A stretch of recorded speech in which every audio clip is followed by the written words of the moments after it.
Take what you need. He says it casually, like I'm borrowing something. Not living here, not marrying him. Tomorrow. He holds the door open, like I'm a stranger, like I'm leaving, after a bad date, not after 3 years. Together. My overnight bag hits the hallway floor. What are you talking about? My voice sounds wrong, too small, too uncertain. Not like me. There's not going to be a wedding, Taryn. My chest caves in, actually caves, like someone punched, all the air out. I stare at him, waiting for the part where he takes it back, where he says he's joking, testing me, making a point. Instead, he lifts his phone, shows me a message, family group chat, his family, my family, everyone. Wedding postponed, best decision for everyone, posted an hour ago while I was at the nail salon getting my nails done, for tomorrow, for our wedding. He already told them before me. Don't make this harder, he adds, voice flat, final, like I'm the problem, like I'm the one being unreasonable, like I'm the one who just destroyed everything. My hands shake, reaching for the bag, the doorframe, anything solid, because nothing feels real, nothing feels like mine anymore. I walk out into the hallway of the apartment we shared, past tense already, and I don't know where to go, what to do, who to call, because everyone already knows. The wedding is canceled. Everyone except the bride. My name is Taryn Cole. I'm 28 years old. Operations coordinator at a corporate firm. Financial services, been there 4 years. Good job, good trajectory, good future. I was supposed to get married tomorrow, Saturday at 2 p.m. Garden venue, string quartet, 200 guests, everything planned, everything perfect, everything ready. Instead, I'm standing in a parking lot with a makeup bag, my laptop, and nothing else that feels like mine. I built a life with him, with Austin Ward, senior analyst, same company, different department. We met at a team building 3 years ago. He was confident, successful, stable, everything I wanted. We dated, moved in together, got engaged last year. Everything made sense. Everything worked until tonight, until he opened the door and told me to take what I need, like I was a guest overstaying my welcome.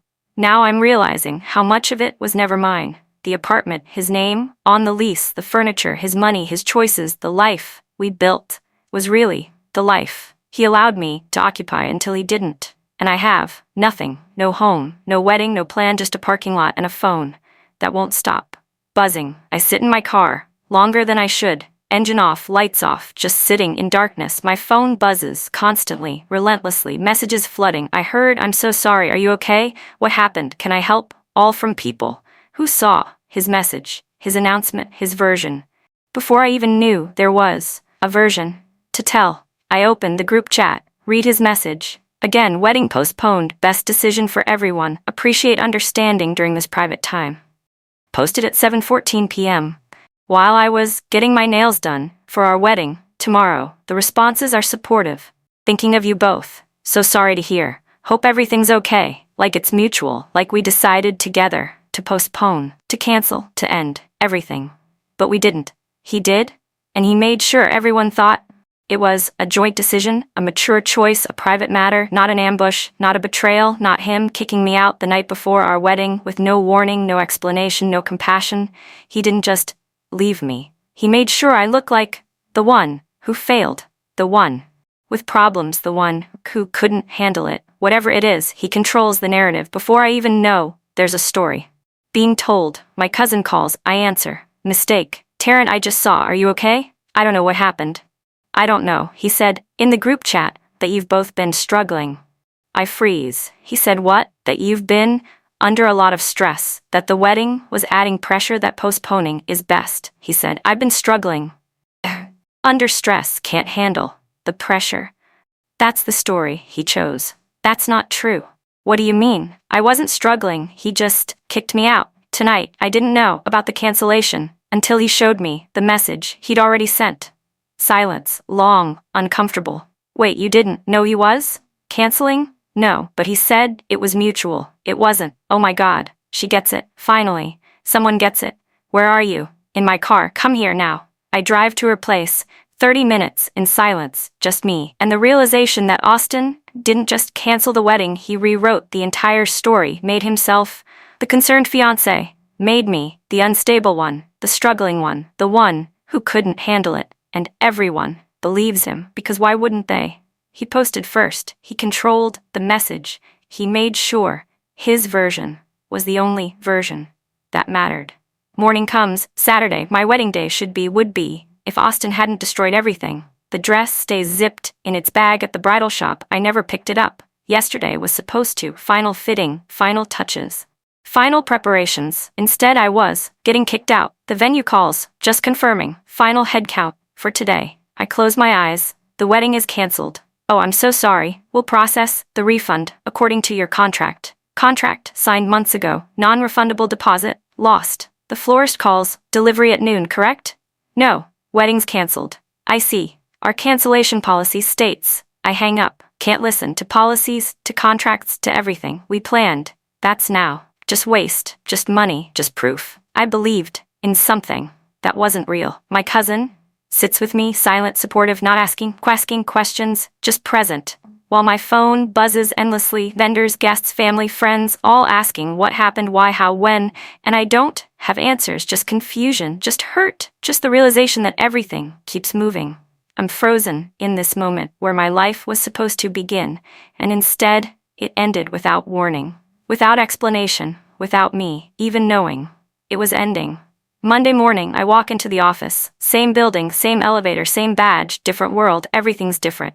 People look at me, then away, quickly, carefully, like I might break, like I'm fragile, like I'm the problem.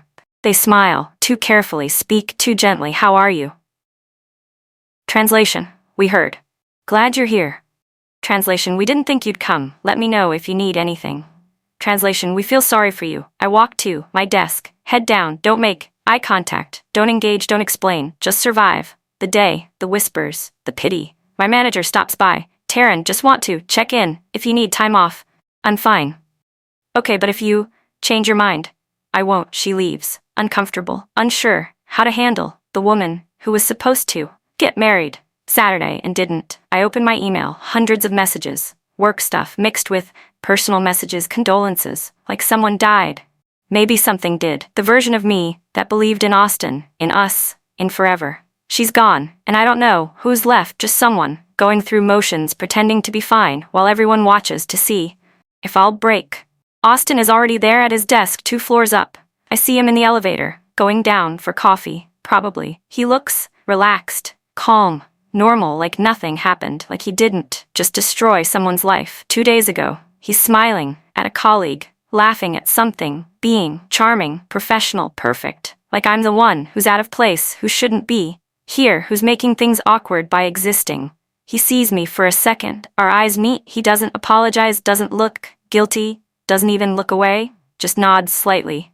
Like we're coworkers, nothing more, never were. The elevator continues down. He's gone, and I'm left, standing there, realizing he's completely fine, unaffected, unbothered, while I'm barely breathing, barely functioning, barely surviving. The difference is staggering. He ended everything and moved on, immediately, completely. While I'm still trying to understand what happened, why, how someone can be so cruel, so calculated, so cold. And I realize I never really knew him at all. Tuesday afternoon, a vendor calls. My line: hi, this is Taryn.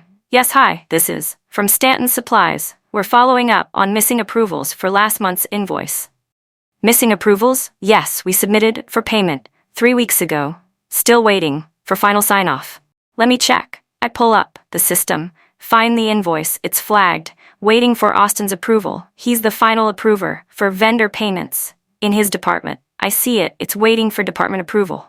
Can you expedite? It's significantly overdue. I'll follow up. I hang up. Look at the invoice. $47,000 for consulting services submitted 3 weeks ago, still pending. Austin's signature, that's unusual. He's usually fast with approvals, almost too fast. I check other invoices, several others, also pending, also waiting for him, all overdue. Something feels off, but I don't want to look closer, don't want to engage with anything related to him. I forward the inquiry to his email. Vendor requesting update on pending approvals. He responds immediately. I'll handle it. That's it. No explanation, no timeline, just I'll handle it. The same thing he always says when he wants control, when he doesn't want questions, when he needs everyone to back off and trust him. I always did trust him completely, blindly. Now I'm not sure I should have. Wednesday morning, company-wide email. Subject: important announcement. I open it, expecting policy updates, schedule changes, normal stuff. Instead, please join us in welcoming our new Chief Compliance Officer, Bryant Cole, who will be leading a comprehensive operational review effective immediately. New CCO. Immediate start. Comprehensive review, that's unusual. We just had a compliance review 6 months ago. Everything was fine, clean, approved. Why another so soon? Why immediate? Why comprehensive? I reread the email. Mr. Cole brings extensive experience in corporate governance and will be conducting a thorough assessment of all operational procedures. Thorough assessment, corporate governance, all procedures. The language is formal, careful, almost legal, like they're preparing for something. I forward it to my work friend Simone. This seems weird, she responds. Very weird. Something's up. What's up? I don't know. But the timing feels strange.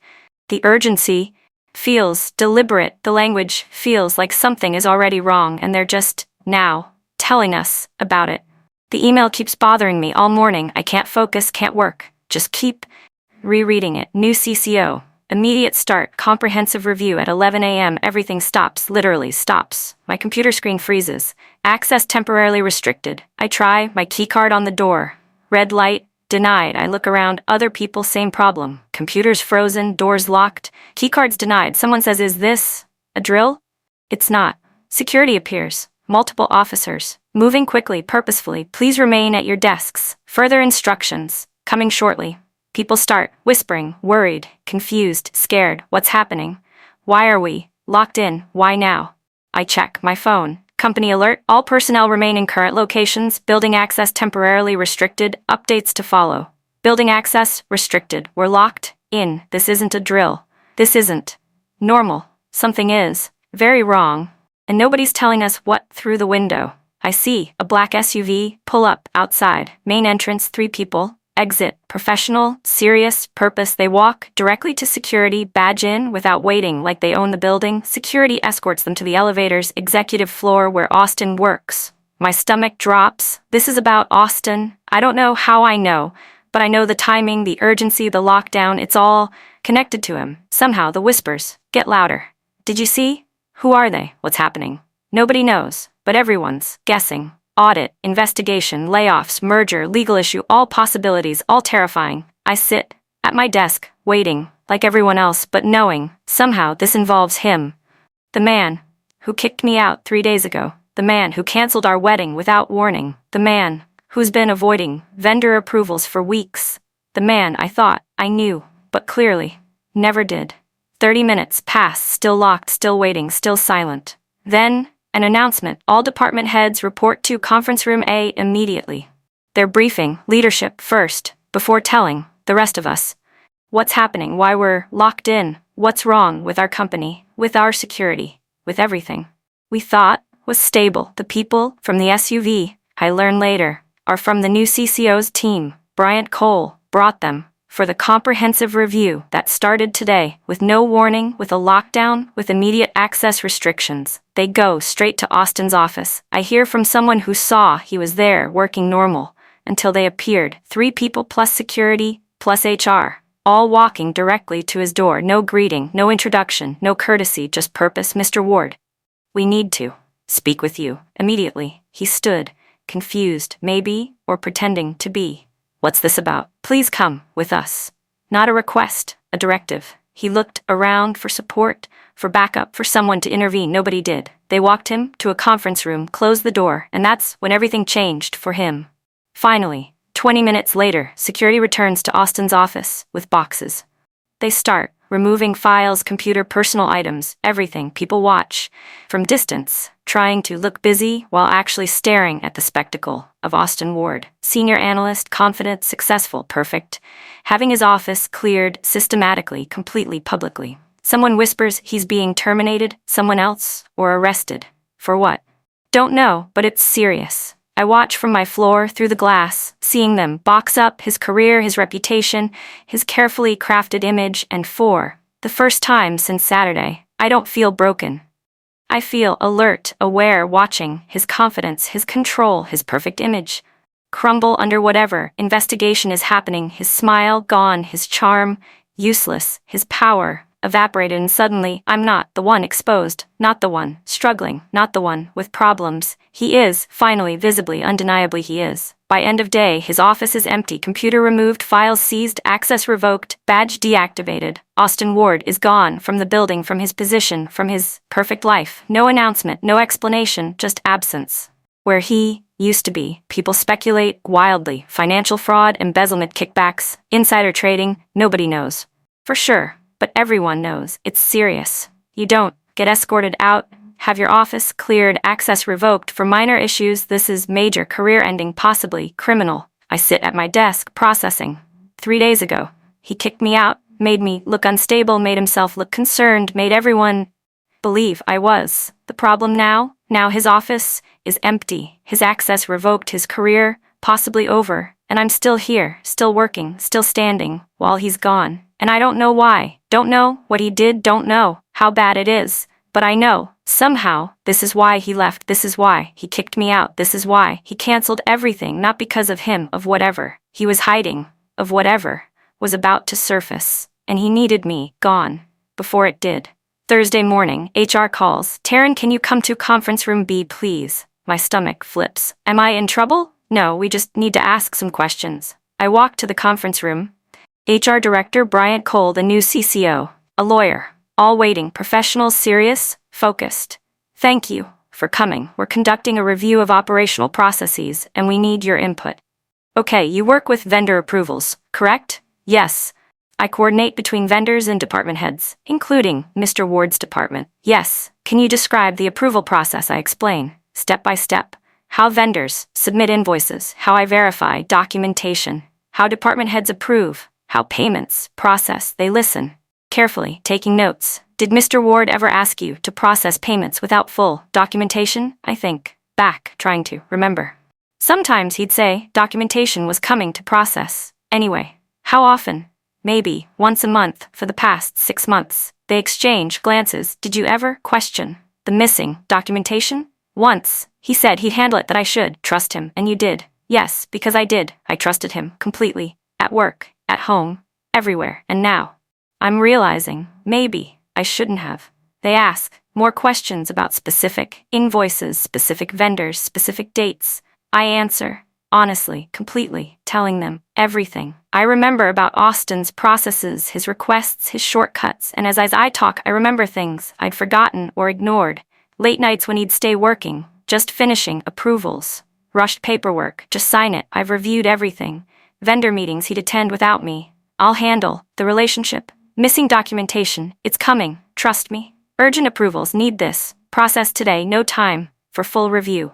All of it seemed normal at the time. He was senior, experienced, trustworthy. I was just the coordinator, the support, the one who executed his decisions. Now, sitting here telling investigators about those decisions. It all sounds different, suspicious, wrong, like he was using me, my access, my role, my trust to do something he shouldn't, and I helped. Without knowing, without questioning, without seeing what was really happening.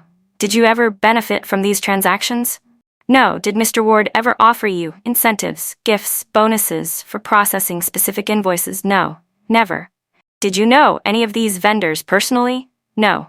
Did you have any financial interest in any of these companies? No. They're making sure I wasn't involved, wasn't complicit, wasn't part of whatever Austin did. Thank you for your honesty. This helps us understand the full picture. Am I? Brad Cubble looks at me directly. No, you followed procedures as instructed by your supervisor. You had no reason to suspect wrongdoing. Relief floods through me. We may need to speak with you again as the review continues. Of course, I leave the conference room feeling strange, not relieved exactly, but steady. For the first time since Saturday, I feel steady because I told the truth completely, honestly, without protecting Austin, without hiding anything, just truth. And it felt right, felt strong, felt like the first time I've stood for myself instead of for him. Over the next few days, I pieced together what happened from conversations, from rumors, from careful observations. Austin was involved in vendor fraud, creating fake companies, approving inflated invoices, pocketing the difference, using his position, his access, his authority to steal from the company for months, maybe years. And he used me, my role, my trust, my willingness to believe He knew what he was doing. I processed the payments, verified the documents he provided, coordinated the approvals, never questioning because why would I? He was my fiancé, my partner, my future. I trusted him completely, and he used that trust to commit fraud right under my nose, using my hands to execute it. Then, when an audit was scheduled, when new compliance leadership was announced, when investigation became inevitable, he didn't confess, didn't apologize, didn't try to make it right. He kicked me out, canceled the wedding, made me look unstable, made everyone think I was the problem. So when the investigation started, I'd be too discredited, too broken, too struggling to be believed. If I said anything about him, he tried to preemptively destroy my credibility, so I couldn't destroy his. That's the real betrayal. Not leaving me but using me, then trying to erase me before the truth surfaced. The whispers changed completely. People stopped whispering about me, about my canceled wedding, about my struggle. Now they whisper about him. Did you hear? Austin Ward, fraud, embezzlement, arrested maybe. The pity in their eyes when they look at me shifts from sympathy to understanding to respect. Even you must have known something was wrong. Did you, suspect? How are you handling this? I don't say much, just I'm okay. Because I am, for the first time. I actually am. The balance shifts completely. I'm no longer the pathetic left bride. I'm the one who got away, who escaped, who's clean while he's destroyed. My manager stops by. Taryn, I wanted to check in. I know this must be difficult. It's actually clarifying. She nods, understanding. You handled the investigation questions very professionally. That's noted. Noted by who? By leadership, by the people. Deciding who stays, who goes, who's trusted. I'm trusted, finally. Not because of Austin, but despite him. Because I told truth, stood firm, didn't protect someone who was using me. The full picture emerges over weeks. Austin created shell companies, fake vendors, submitted invoices for services never provided, approved them, using his authority, paid them, using company funds, redirected money to accounts. He controlled over 18 months. He stole nearly half, $1 million. Used my coordination, my processing, my verification to make it look legitimate. And I never knew, never suspected, never questioned because I trusted him. The investigation clears me completely. Miss Cole followed all standard procedures and had no knowledge of the fraudulent nature of the transactions. My name, barely touched by the scandal, while his is destroyed completely, permanently, publicly. He's terminated, facing criminal charges. Industry banned, reputation obliterated. Everything he built, everything he was, everything he pretended to be, gone. And I'm still here, still working, still trusted, still building a future. He tried to destroy before it became clear I wasn't the liability he was. I finally understand the full truth. He didn't leave me because I was struggling or difficult or too much. He left because I was too close to his work, to his schemes, to his fraud. When the new CCO was announced, when comprehensive review was scheduled, he knew it was over, knew he'd be caught, knew I'd be questioned, and he needed me, discredited, broken, dismissed, before I could tell anyone what I'd processed, what I'd seen, what I might remember if questioned. So he kicked me out, canceled the wedding, told everyone I was struggling, made me look unstable, unreliable, untrustworthy. So when investigators came, when questions were asked, when I tried to, nobody would believe. The struggling ex-fiancé over the successful, respected senior analyst, it almost worked, except I told the truth. Anyway, despite his attempts to destroy my credibility, I stood in truth, and truth didn't need my reputation, didn't need my credibility, just needed to be told, honestly, completely, clearly, and it was enough to expose everything he tried to hide. I have a choice, sitting with all this knowledge, all this betrayal, all this clarity. I could collapse, fall apart, let it destroy me like he intended, or I could stand still, let truth do its job, let justice unfold, let consequences land where they belong on him, not me. I choose to stand, not loudly, not dramatically, not vengefully, just stand, present, honest, clear about what I know, what I saw, what I processed, without embellishment, without protection, without trying to control the outcome, just stand in truth and let everything else happen naturally, inevitably, justly. Because truth doesn't need my help, doesn't need my anger, doesn't need my revenge. It just needs to be told, and it will do the rest. So I stand, I work, I answer questions, I tell truth, I move forward, one day at a time, not broken, not destroyed, not struggling, just standing in the wreckage he created. while trying to destroy me, and realizing I'm still here, still whole, still standing while he's gone. The investigation concludes 6 weeks after it started. Final report released. Internally, Austin Ward terminated for cause. Criminal charges filed. Fraud, embezzlement, theft, everything documented, proven, undeniable. He loses everything: his position, his reputation, his freedom, possibly his future. Definitely. All without me raising my voice, without me seeking revenge, without me doing anything except standing in truth and letting it work. The company makes changes, new oversight, better controls, stronger processes, designed to prevent what Austin did from happening again. And I'm part of those changes, asked to consult on new procedures, because I know how it happened, where the gaps were, what needs fixing.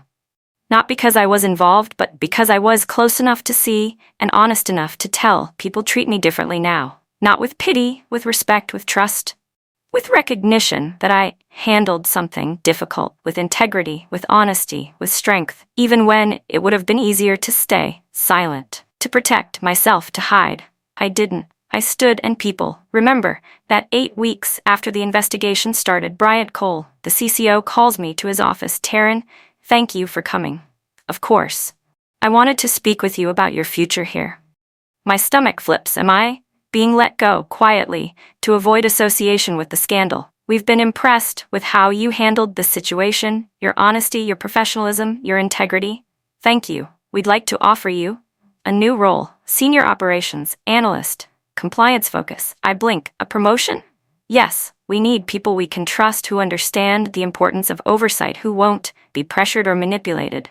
I don't know what to say. "Say yes if you're interested." "I am interested, more than interested. This is exactly what I've wanted. Senior role, real responsibility, recognition for my work, not because of what happened to Austin, but because of how I handled it, with calm, with honesty, with strength I didn't know I had." "Yes, I accept." He smiles. "Excellent. HR will process everything. You start next month."